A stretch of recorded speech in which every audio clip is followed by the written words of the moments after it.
love to experience, Jackson Snyder presents. We will examine the life of our Master Yeshua by discovering his ancestors, family, and friends, by reviewing rare ancient manuscripts, and speaking to those who know him best. From the Vero Essene Yahad, now experience, Jackson Snyder presents.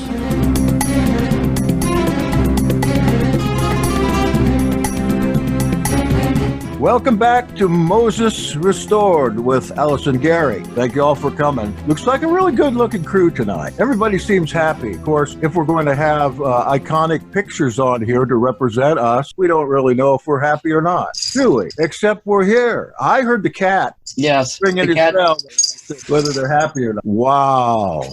Love that cat. All right, Allyson, we're ready to go. So, right. Don't want to steal your thunder. No, you can't.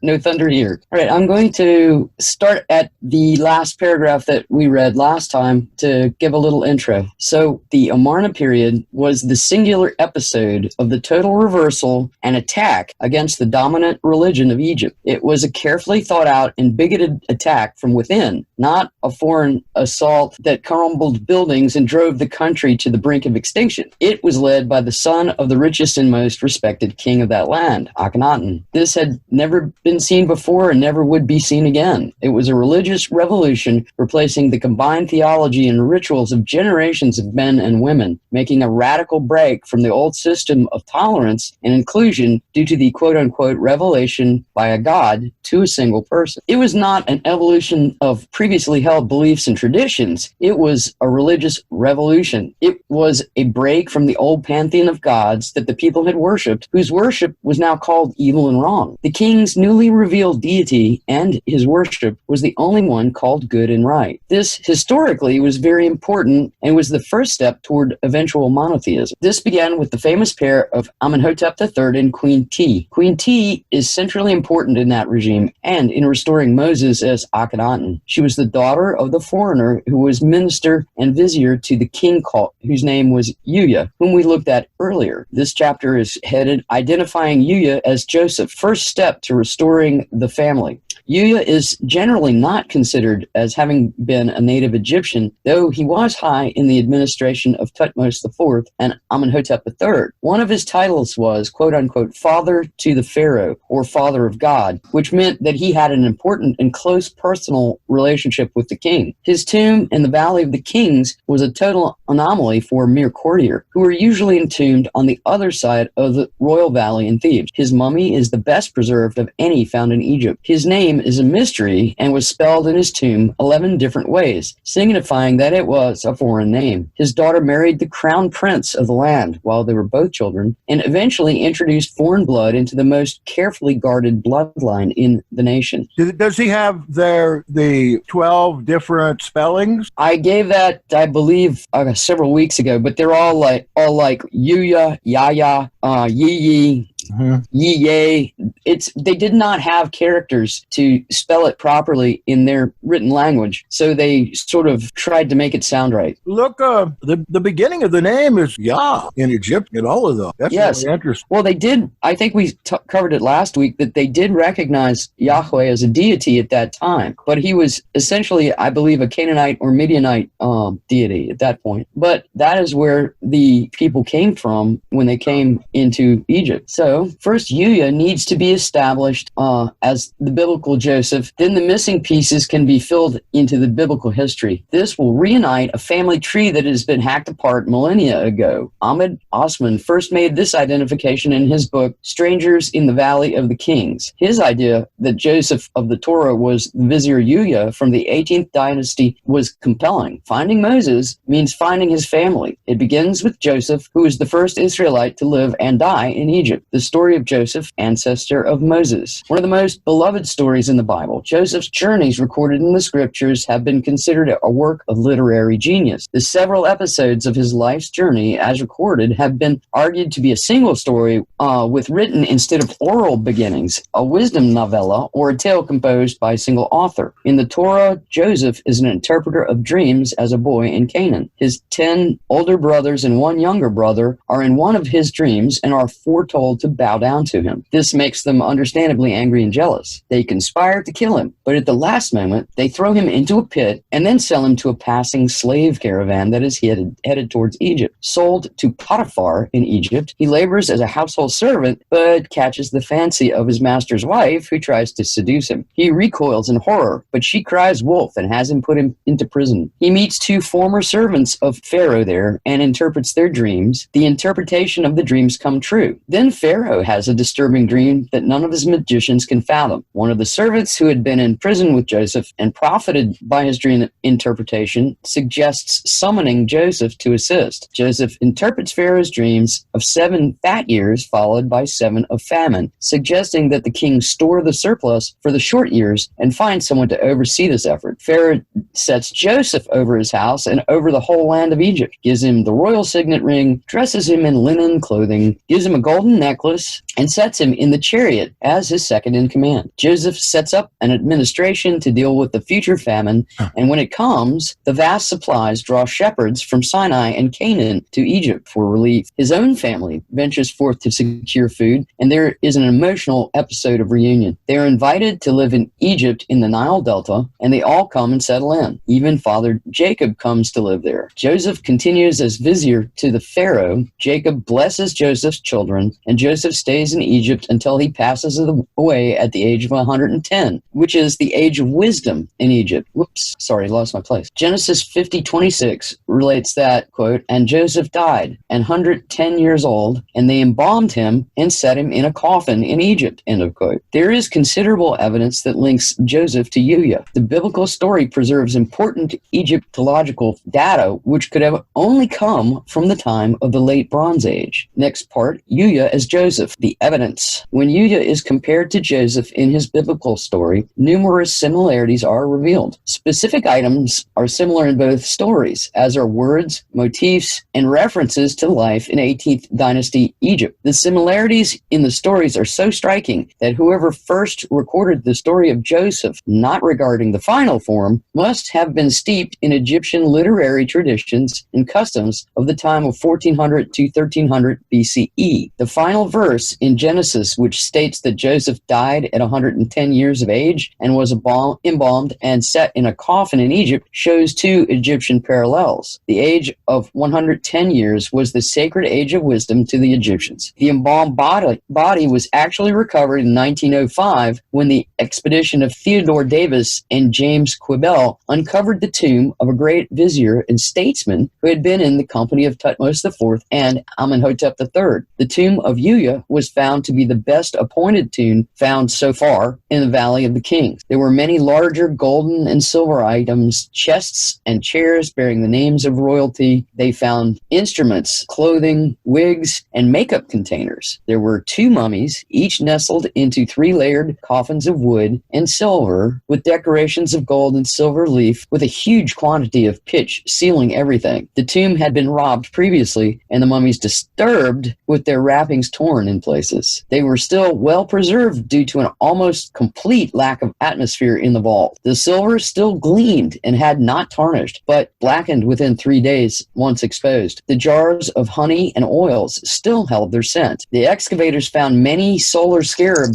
protective amulets within the wrappings on the bodies. When Yuya's remains were lifted, a gold bead necklace was found captured behind his neck. The golden and lapis lazuli bead necklace had been broken by the robbers, but it was able to be reconstructed. This sounds similar to Genesis 41:42, when Pharaoh set a gold chain on the neck of Joseph when he was made vizier by the king. The golden ring and linens mentioned in the passage were not found, but were probably present at entombing, as shown by the crypt of Tutankhamun and all of the textile and gold artifacts found there. The robbers most likely took the easier picking. Signet rings were also found with Tut. There was a golden chariot found with Yuya, similar also to what was found with Tut. Yuya was made the king's, quote, master of horse, along with the titles as king's lieutenant and superintendent of cattle. This also aligns with Genesis 41:43, when Pharaoh put Joseph in the chariot of his second in command. In Genesis 46:29, Joseph rides a chariot out to meet his father on the father's arrival in Egypt. In Genesis 57-9, Joseph led a a large group of Egyptians and Israelites with horsemen and chariots out to Canaan to bury his father Israel as well. Both Uya and Joseph were administrators over agricultural storage and cattle. Several features of the tomb suggest that Uya was not an Egyptian but a foreigner, perhaps a Canaanite or Syrian. His name was spelled 11 different ways as recorded in the tomb, which also suggests that the Egyptian scribes were unclear as how to represent his actual name. The tomb was also undecorated with the normal Egyptian funerary murals. This could suggest that Uya had a different idea of the afterlife than native Egyptians held, and would hold well with the later theology of Akhenaten, who also generally avoided all references to the afterlife, preferring to focus on the immediate present in his tomb murals. If Uya was Joseph, he would have held the same mostly aniconic and proto-monotheistic views as his father Jacob and his great-grandfather Abraham. It was a complete anomaly to find a tomb full of grave goods and no decorative wall inscriptions or murals. Strange also was the manner in which Uya's body was posed in relation to his hands. They were set upright and flat against each other in a manner of prayer, a Semitic pose. No Egyptian mummies have been found in this manner. It also shows that Uya wished to be preserved in this manner. The posture has been recorded in other non-Egyptian Semitic descriptions, such as on the law code of Hammurabi. Uya also had a unique style of facial hair. There was a short beard on his mummy in contrast to the Egyptian fashion of false beards and clean-shaven faces. Asiatics depicted in Egyptian art wore short pointed beards like the one found on Uya, which also suggests his foreign origin. One last piece of evidence found in the tomb of Uya that ties him to being Joseph from Scripture. In the Genesis account, when Joseph finally reveals his identity to his brothers, he tells them, quote, "And now, it wasn't you who sent me here, but God, and he made me into a father to Pharaoh, and a lord to all his house, and a ruler in all the land of Egypt," end of quote. This statement caused the connection to be revealed to Ahmed Osman, as the title given to Uya by Tutmosis IV was, quote-unquote, father of God, meaning father to Pharaoh, the living embodiment of Horus. High courtiers were usually called, quote-unquote, son of Pharaoh. The former title infers more of a personal relationship than a formal rank, and only a few have ever borne that title. This was used in the case of Uya and in the case of Uya's son, who later became Pharaoh. The importance of this points to Joseph. Beyond being a fancy title, the literal meaning for Uya was in that his daughter Tiye married Pharaoh Amenhotep III, making Uya literally the father of the Pharaoh, father-in-law. When General Ai served Tutankhamun when Tut took the throne, Ai was the counselor called both father to and son of Tutankhamun simultaneously on their mortuary temple in Thebes. This reference from the Torah of father to Pharaoh ties Uya to being Joseph. How many people could have fulfilled all of these similarities and met all these requirements? It also explains why there is so much written about him in the Torah, as well as how the story sounds like a wisdom novella originally saved as a written and not an oral tradition. If Akhenaten was truly Moses, then he would have remembered all the stories that his grandfather Uya told him when he was a child sitting on his grandfather's lap. These would have formed the base of his childhood stories, which he would have wanted to commit to writing later in his life. The unified story starting with Abraham and ending with Uya, Joseph, his grandfather. This also explains why so many themes and motifs of Egyptian life appear in the earliest parts of Torah, such as Abraham, quote-unquote, falling on his face in Genesis 17:3, or the quote-unquote breath of life entering the nostrils of the Adam to animate him. They did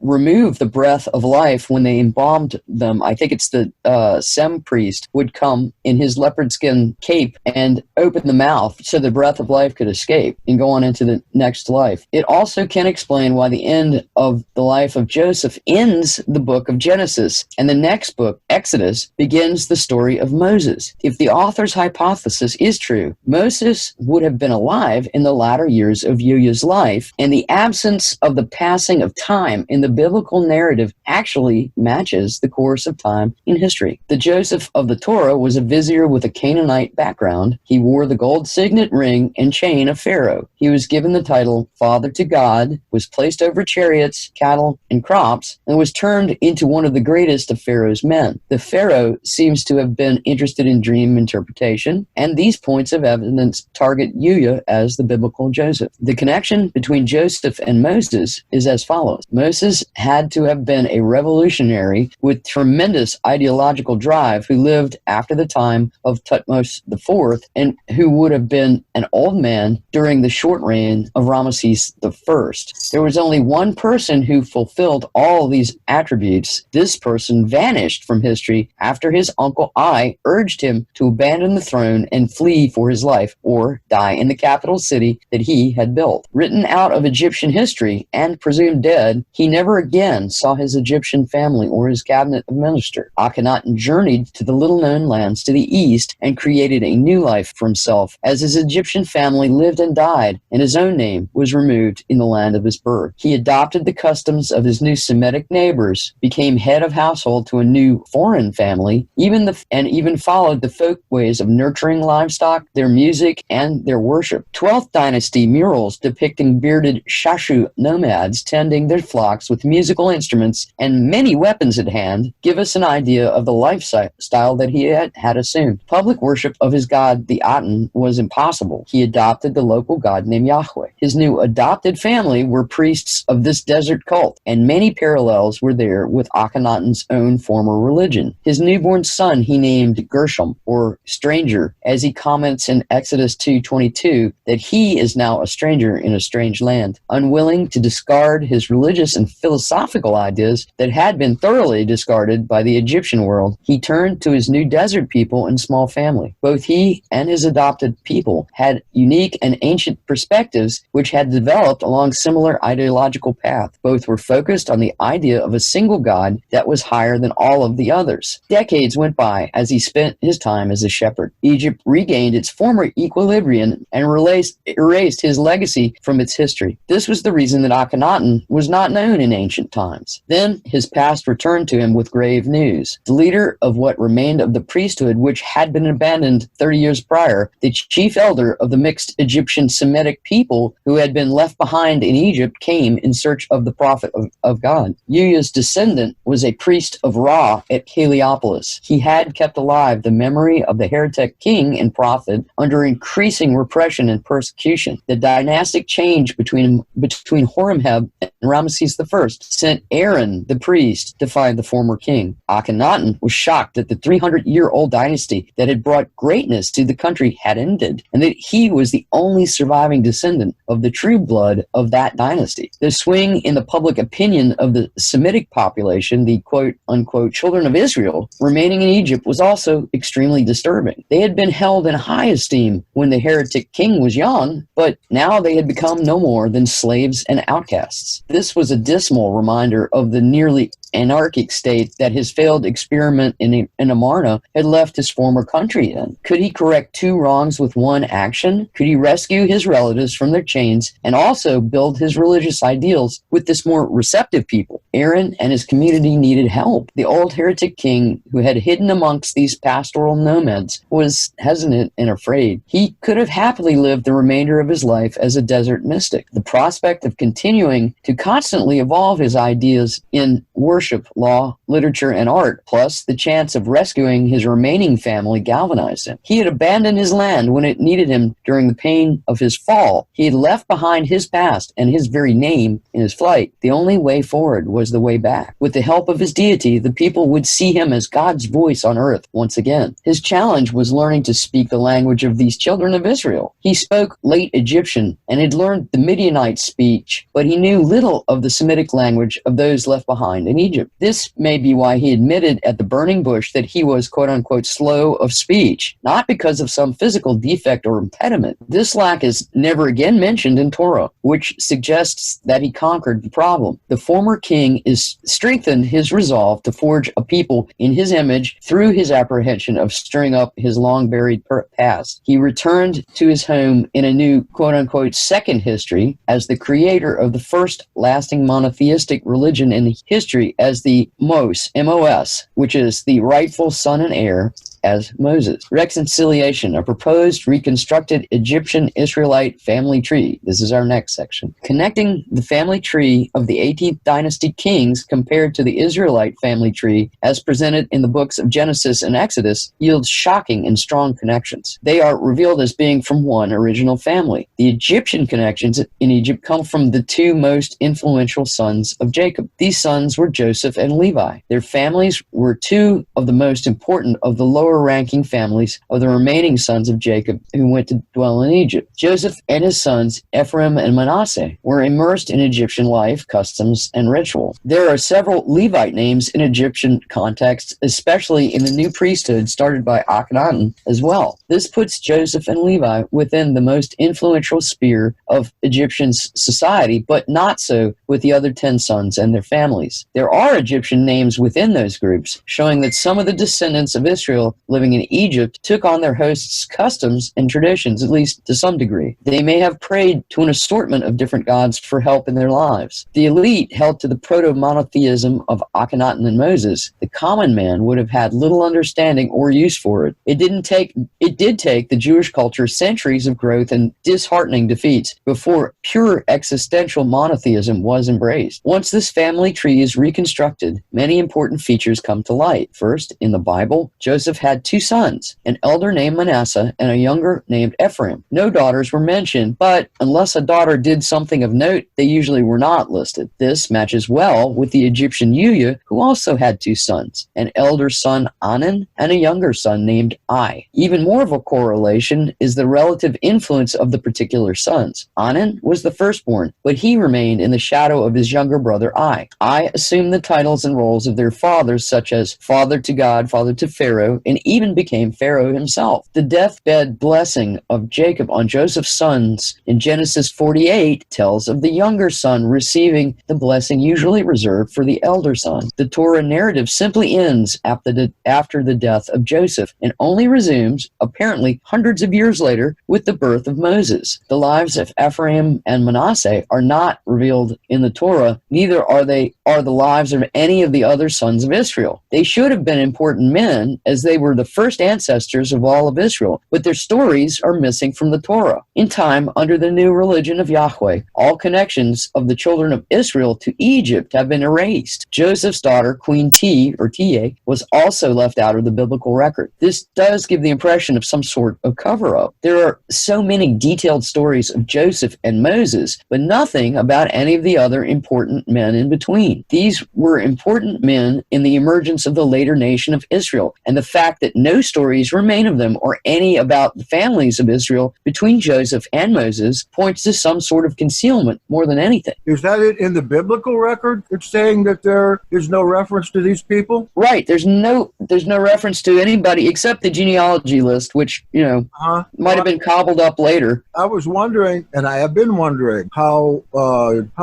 Jacob works into this. Because I know that, like Feather, he says that Jacob had a lot to do with molding the religion of Akhenaten, which could be true, but he says that without any evidence, I think, right? Pretty much. I think, though, Jacob formed the nature of the religion in Joseph, and Joseph is the one who integrated into the Egyptian society, and his children married into the royal bloodline. So you had a fusion of the religion of Abraham and of Jacob coming in to mix with the Egyptian ideas of Akhenaten from their past and also from what the forefathers brought in. So I think that's how it matches up, and there's more to come on that in a little bit. Okay. All right, let me see. Lost my spot. Apologize. All right. These were important men in the emergence of the later nation of Israel, and the fact that no stories remain of them or any about the families of Israel between Joseph and Moses points to some sort of concealment more than anything. Joseph and Moses were in reality grandfather and grandson, so no vast amount of time had passed between their lives, which explains the close connection between them in the Torah in the way that it's written. No other son of Israel was as influential as Joseph, but one came close, Levi of the family of priests. This section is called Levi. The third son of Israel who came down to Egypt with his father and other brothers during the famine was Levi. The original priestly class, the Levites in the Bible, received no share in land. We'll be right back after the following messages.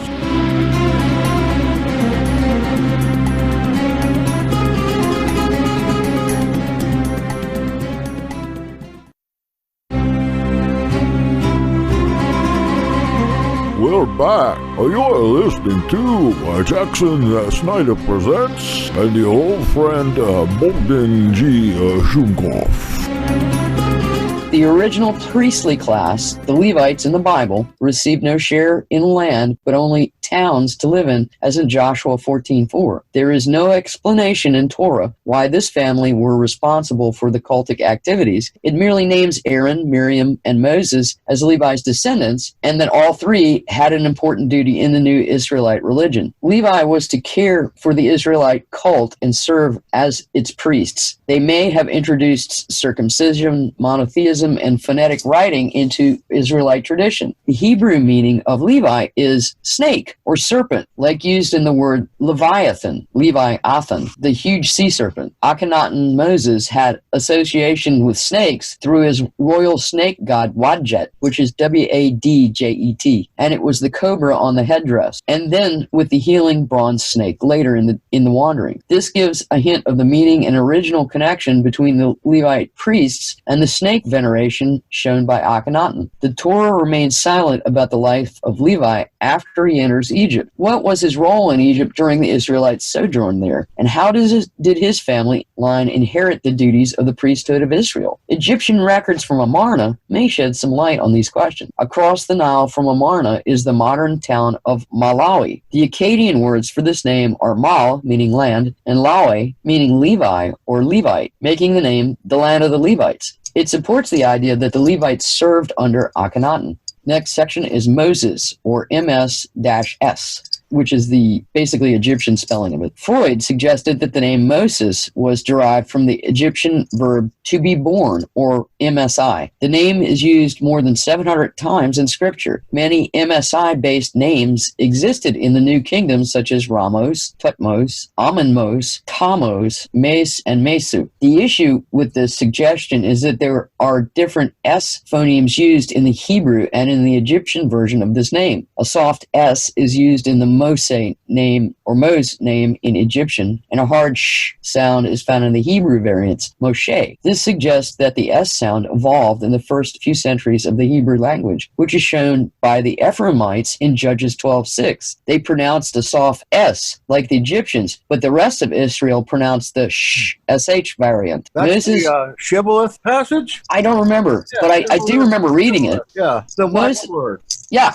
Mm-hmm. So Moses was of the line of Ephraim and the line of Joseph, so his tribe may have retained the Egyptian pronunciation for some time. The next section is Aaron, or Aaron. Aaron was the name of the Levite high priest of the new cult of Yahweh. The most likely origin of the name was Egyptian, as suggested over 80 years ago by Martin Knopf. The author believes it to be an Egyptian Semitic hybrid similar to others like Upper Elm,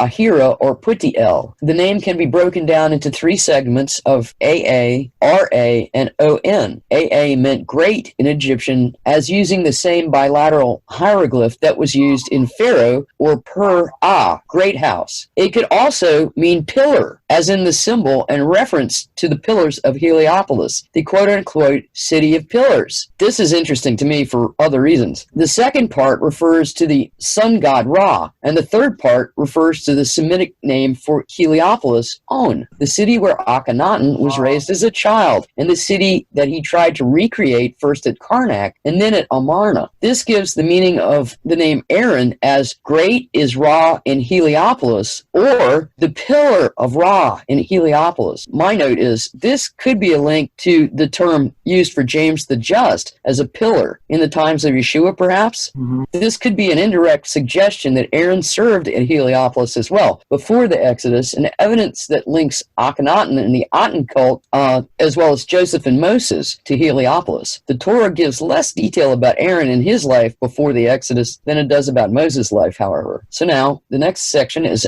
Merari, or Merari. Ra. We talked about this name a little bit a week or two ago, I think. Levi's son held an important position in the cult of Aten at Amarna, holding the office of high priest of Akhenaten. In this reconstructed family tree, this is Merari in the Torah, Genesis 6:16, with the Egyptian name Merira, which is, and it's spelled Mery-RA, which means... yeah, that's in the Dead Sea Scrolls, too, in the War Scroll. And it means beloved. It means beloved of Ra. And for some homework for everyone, I think everybody should look up the Ra, the Egyptian sun god. It's kind of interesting. I didn't write any notes on it, but I may bring it back in later. There's also a reference in there to wait, let me find it. This was interesting. One of the ways that Ra was shown was as the bull Menevis, or Merwer, Merwer. So one of his appearances was as a bull. Wonder if that has anything to do with the golden calf episode, when they were in the wandering and they were left alone without Moses for some time, and they were worried, so they cast a calf to worship, because Ra was also sometimes represented by this bull, just the bull named Menevis. So that's just an aside. You guys can look it up if you care to. It's interesting. Is that Mnevis? Yes, Mnevis. Usually the M silent on the... Okay, so then it'd be Nevis. All right, thank you. Sorry. In this reconstructed family tree, this is Merari in the Torah with the Egyptian name Merira, beloved of Ra. Levi's sons are given duties of the tabernacle and as priests under Aaron, the high priest, according to the Torah. Moses assigns the various tasks to the families descended from the three sons of Levi, which were Gershon, Kohath, and Merari, according to the Torah. Oh. Most scholars believe these stories were later etiological explanations. They think that these myths were elaborated on by the priesthood centuries later in Jerusalem to explain the four different priestly families, the three sons of Levi and his great-grandson Aaron. This may be partially true, but it is also true that the biblical priestly son of Levi had an Egyptian name, the same name as a high priest of the Aten cult. This is an uncanny connection between the biblical name and the Egyptian name. It is not the only name like this. There is another, Phineas Panahasi, for example. Mm-hmm. So now we do Phineas Panahasi. Another of the high priests of the Aten was named Panahasi, who was the chief servant of the Aten in the great temple of the Aten. This has been conclusively translated to be the equivalent of the Semitic Phineas. Phineas, the grandson of Aaron and son of Eleazar, was a third-generation priest descended from Aaron, who became the high priest of Israel. He has his own priesthood. Yes. Yeah, the Pincus priesthood went clear down into the 1st century. The Zealots consider themselves to be Pincus priests because Pincus goes before Yahweh, and Yahweh commends him for his zeal, like Jonadab. We're going to set you up as a standing man, and you'll have a priesthood then forever. That's interesting. That's Panahasi. Yes. His first appearance in Torah as a young man in Numbers 25 has him killing 2 people engaging in idolatry. His name makes a continuous link between the original priesthood of the Aten at Amarna down through the tabernacle of Moses and on to the priesthood of Eli at Shiloh in the times before the Israelite monarchy. So the next section is a need for concealment in the Torah, disguising the kingship and Egyptian family connection. Just go back a minute. Sure. The tomb of Panahasi is in extent. That's where that baptismal font is. I think we went through that, and I showed some pictures of that at one time. Yes, so that's in Amarna, isn't it? It's like across the bay, and in that tomb remained an icon of Akhenaten along with a baptismal font. And the theory is that there was a very, very early Jewish Christian. It was a Jewish Christian, a sanctuary. And they did find Panahasi mummy or corpse. And that's a connection with the New Testament right there. Yeah.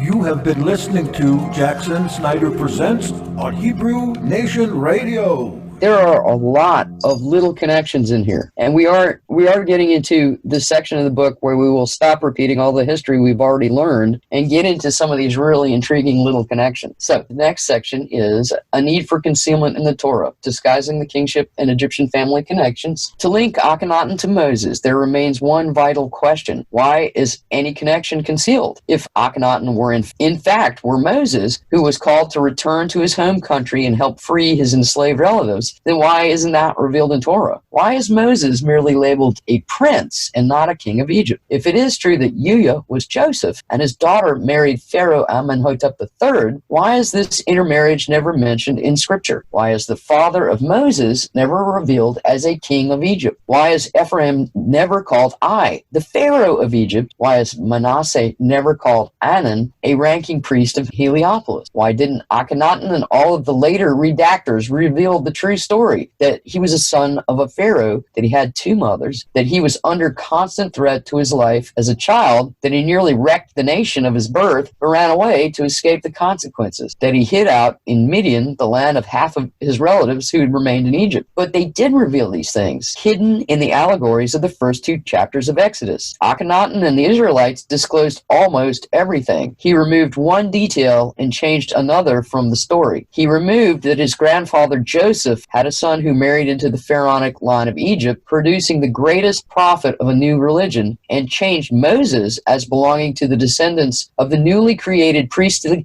class of the Levites. Hiding his true ancestry produced a totally anti-Egyptian, pro-Israelite narrative tuned to build the nation of Israel with its propaganda. This explains why Moses, supposedly a Levite, chose Joshua as a successor. Both Moses and Joshua were actually of the tribe of Ephraim. Ephraim was the most powerful tribe in Egypt, holding high positions before the oppression. Ephraim took the best land when they settled first in Canaan and held the center of Israel for centuries until the Assyrian invasion captured Samaria, which was the land of Ephraim. After this, the smaller tribe of Judah and its capital Jerusalem became the focus of the nation of remaining Israelites, now known as Judah, or as the Jews after 500 BCE. What is ironic is that the child Moses sat with his grandfather Joseph and listened to him and his ideas of the one God. What is also ironic is that despite its Egyptian origins in form, thought, and function, the newly born Israelite religion cult all ties with its own history and polarized the Egyptians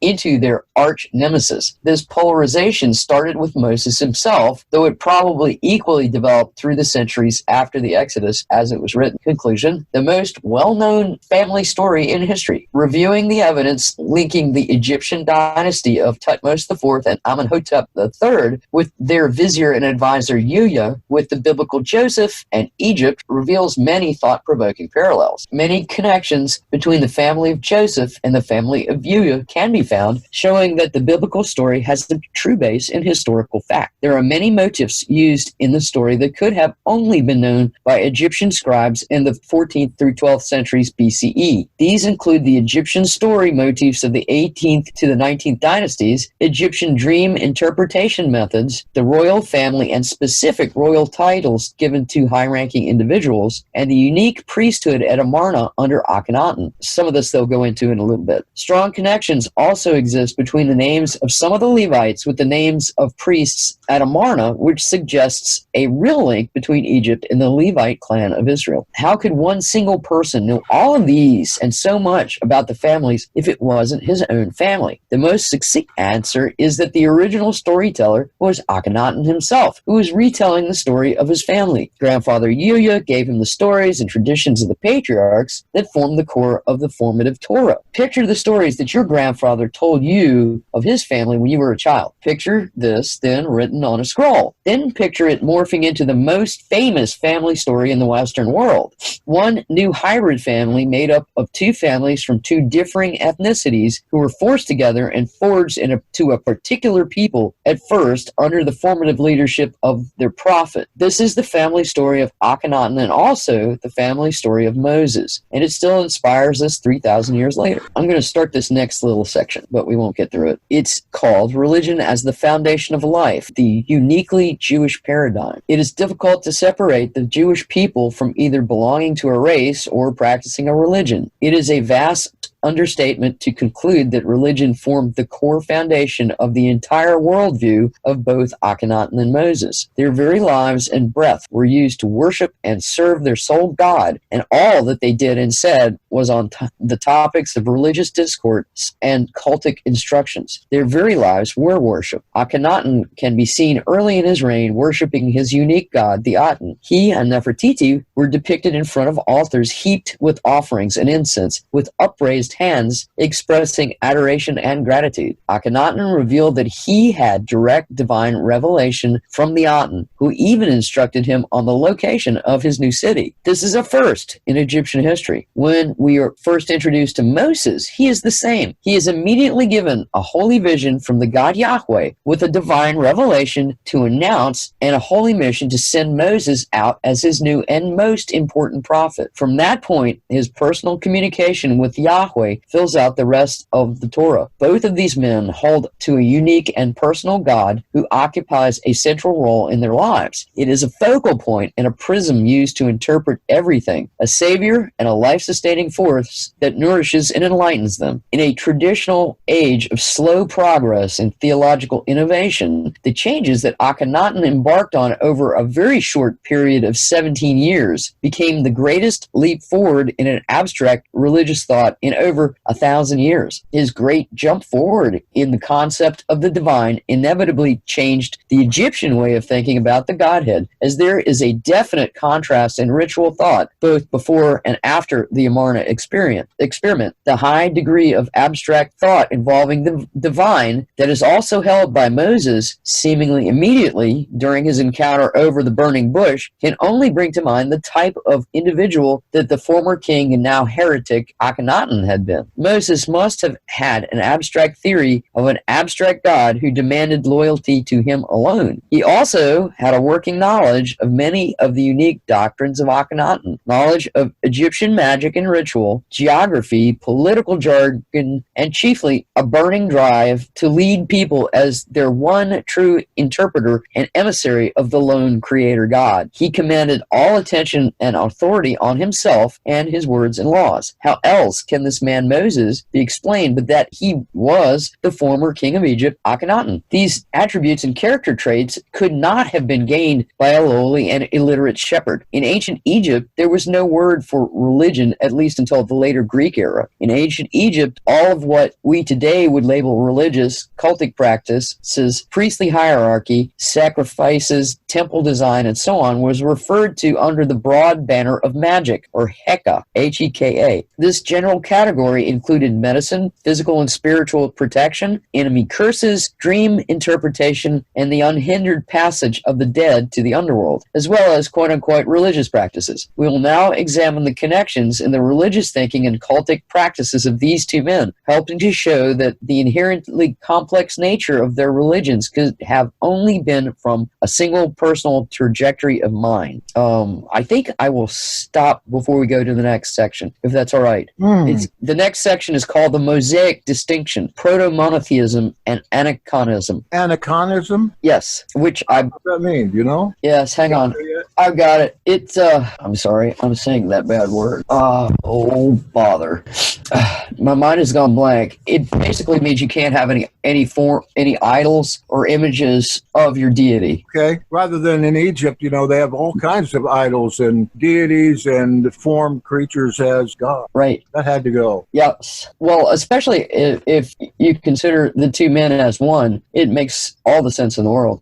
I have several more pages, but we can work on that next week. Okay. And we're getting into more and more detail here. We're going from the big general stuff down to the more detailed stuff. So if everybody hangs in there, we will bring about and show even more interesting parallels. Is your mind coming to some conclusions? I think that, yes, it's very probable that they were one and the same man. It makes a lot of sense. Akhenaten is the younger version and Moses is the older version. You know, the name Mose or Mose means rightful son and heir. That would be an awesome name for a deposed king to assume, especially when you later get into the story where he returns to Egypt to rescue his people and has to take on the current pharaoh in magical battle, you know? Yeah. That's very, very interesting. Have you seen yet any correspondence between, say, the biblical Goshen and Amarna? No. I was thinking that the Exodus in the Bible, they come out of Goshen and go across the Nile. Wouldn't it be that in the Egyptian Moses, wouldn't they leave Amarna across the Nile to Canaan? or wherever they went? Well, it depends. I think that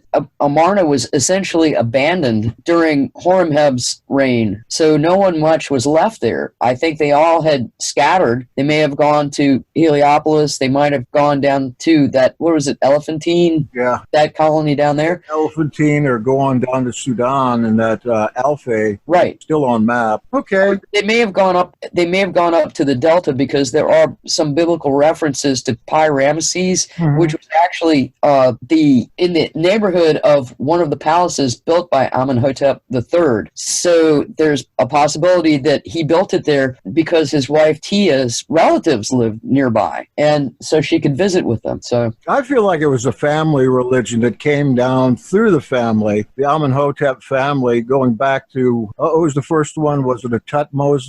Tutmos IV. Yes, he's back there, but it was kept under wraps because it was not kosher, right, for them to be doing that. Well, you could see through how it developed through the names of who they worship. They changed away from Amun and went to Ra Harakti, and as that developed through the 3 generations and got to Akhenaten, then it went to the Aten. And there is a lot about what the name of his god means in the next little section, which is kind of interesting.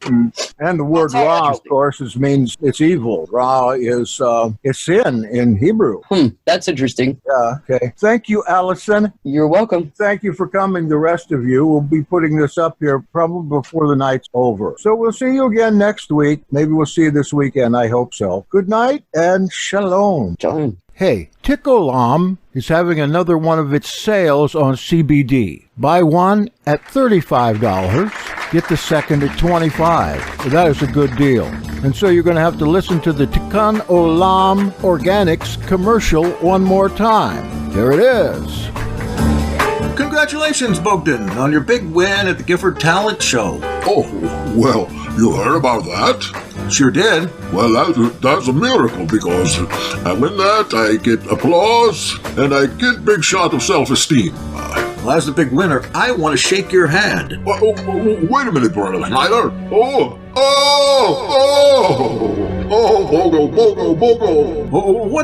What's the problem? Brother Schneider, don't you see these great big hands, all swelled up with arthritis? You squeezed my hand too hard, it hurt terrible. I think I'm going to just lay down and die. Oh, no, wait a minute. You don't have any problem at all. What do you mean? Well, sir, I've got a new jar of Tikkun Olam Pain Relief Cream. Oh, that won't do any good, surely. No, really. I just rubbed this into my sore hands myself, and the pain went away. And then when I sprained my ankle last week, I did the same thing. I was really surprised. This is the true testimony. Well, okay, if you think it will help, I will try it. All right, I'll go get it. The next day.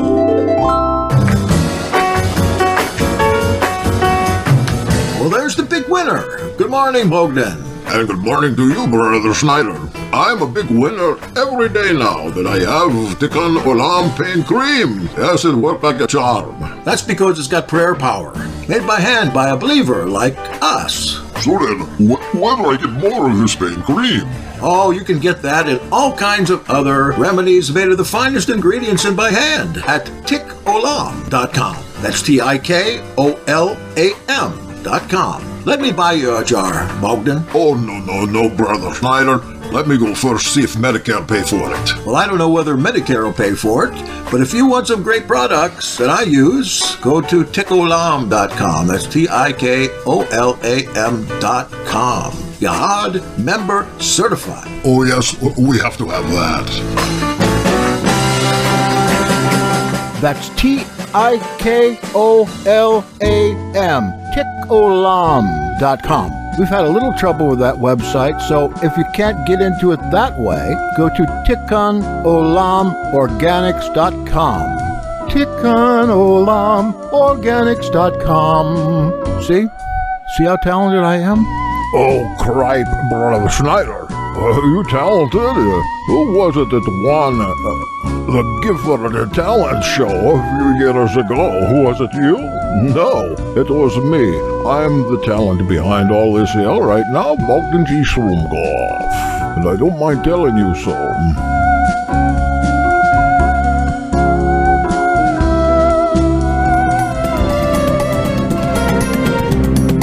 This is your host. Thank you for listening. I hope you've enjoyed our variety show, Jackson Snyder Presents.